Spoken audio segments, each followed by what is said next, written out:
नमस्कार प्यारे बच्चों, मेरे YouTube चैनल सबल एजुकेशन में आप सबका बहुत बहुत स्वागत है।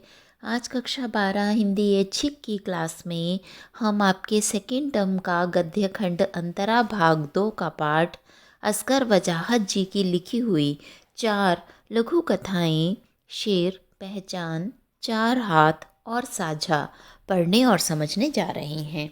तो बच्चों, सबसे पहले हम असगर वजाहत जी के बारे में जानते हैं। इनका जन्म 1946 में उत्तर प्रदेश के फतेहपुर नामक स्थान पर हुआ था। इन्होंने अपनी प्रारंभिक पढ़ाई फतेहपुर में की और उसके बाद अलीगढ़ मुस्लिम विश्वविद्यालय से इन्होंने अपनी स्नातकोत्तर परीक्षाएं उत्तीर्ण की। इसके बाद उन्होंने 1955-56 से ही लेखन का कार्य प्रारंभ कर दिया था। फिर वे दिल्ली जामिया मिलिया विश्वविद्यालय में अध्यापन कार्य पढ़ाने का काम करने लगे। इन्होंने बहुत से नाटक, उपन्यास, कहानी, लघु कथाएं लिखी। इसके अतिरिक्त इन्होंने बहुत सी फिल्मों की कहानियाँ भी लिखी, धारावाहिक की कहानियाँ भी लिखी। इनकी बहुत सी प्रसिद्ध रचनाएं हैं। दिल्ली पहुंचना है, स्विमिंग पूल, सब कहाँ कुछ, आधी बानी, मैं हिंदू हूँ, फिरंगी लौट आए इत्यादि। इनके बूंद बूंद धारावाहिक का लेखन भी इन्होंने किया। अब यहाँ आपकी पाठ्य पुस्तक अंतरा भाग 2 में आपके सिलेबस में इनकी लिखी हुई 4 लघु कथाएं दी गई हैं। पहली कथा है शेर।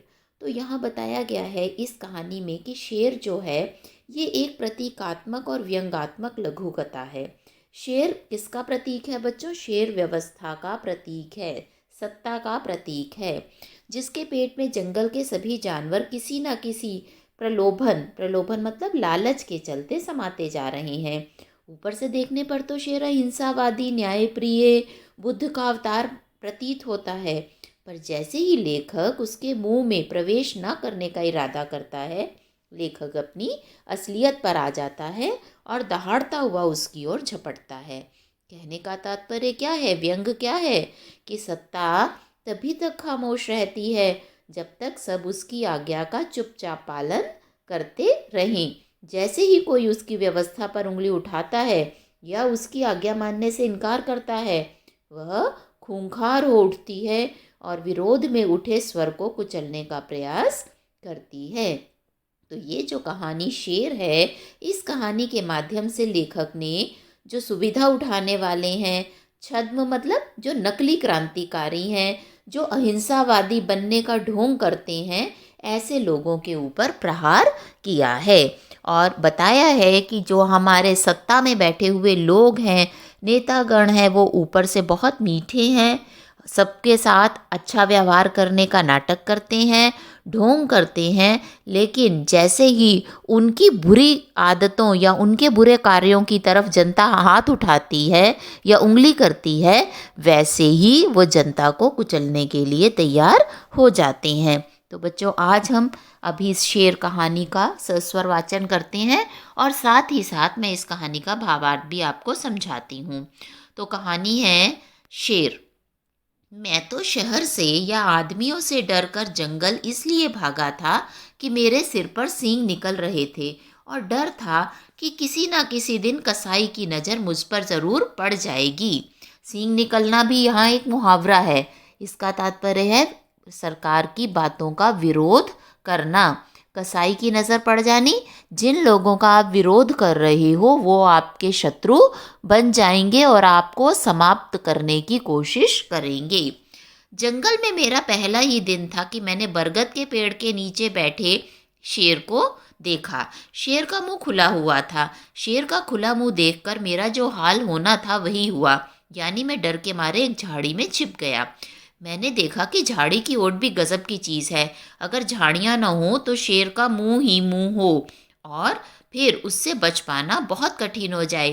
कुछ दिन के बाद मैंने देखा कि जंगल के छोटे मोटे जानवर एक लाइन से चले आ रहे हैं और शेर के मुंह में घुसते चले जा रहे हैं। शेर बिना हिले डुले, बिना चबाए जानवरों को गटकता जा रहा है। यह दृश्य देखकर मैं बेहोश होते होते बचा।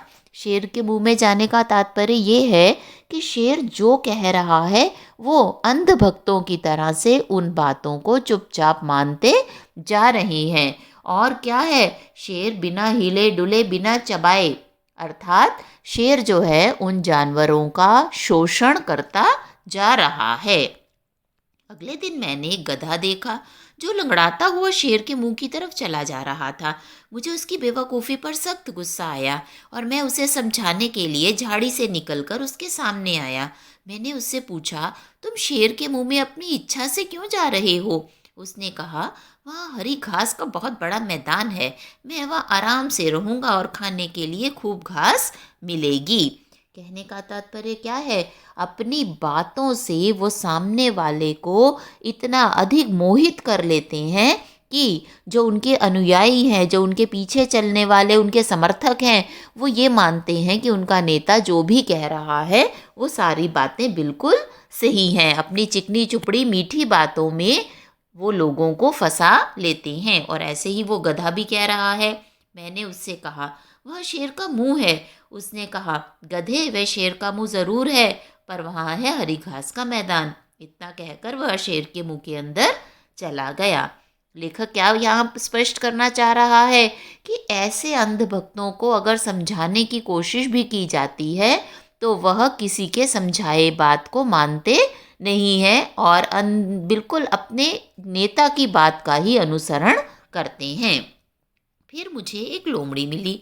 मैंने उससे पूछा, तुम शेर के मुंह में क्यों जा रही हो? उसने कहा, शेर के मुंह के अंदर रोजगार का दफ्तर है, मैं वहाँ दस्तखत दूंगी और मुझे नौकरी मिल जाएगी। मैंने पूछा, तुम्हें किसने बताया? उसने कहा, शेर ने, और वह शेर के मुंह के अंदर चली गई। तो और प्रलोभन नेता लोग क्या देते हैं कि हम तुम्हारे रोजगार का इंतजाम भी करेंगे, और लोमड़ी इसी विश्वास के साथ शेर के पीछे पीछे चल पड़ी। फिर एक उल्लू आता दिखाई दिया। मैंने उल्लू से वही सवाल किया। उल्लू ने कहा, शेर के मुंह के अंदर स्वर्ग है। मैंने कहा, नहीं, यह कैसे हो सकता है? उल्लू बोला, नहीं, यह सच है और वही यही निर्वाण का एकमात्र रास्ता है। निर्वाण मतलब मोक्ष प्राप्ति का। और उल्लू भी शेर के मुंह में चला गया। अगले दिन मैंने कुत्तों के एक बड़े जुलूस को देखा जो कभी हंसते गाते थे और कभी विरोध में चीखते चिल्लाते थे।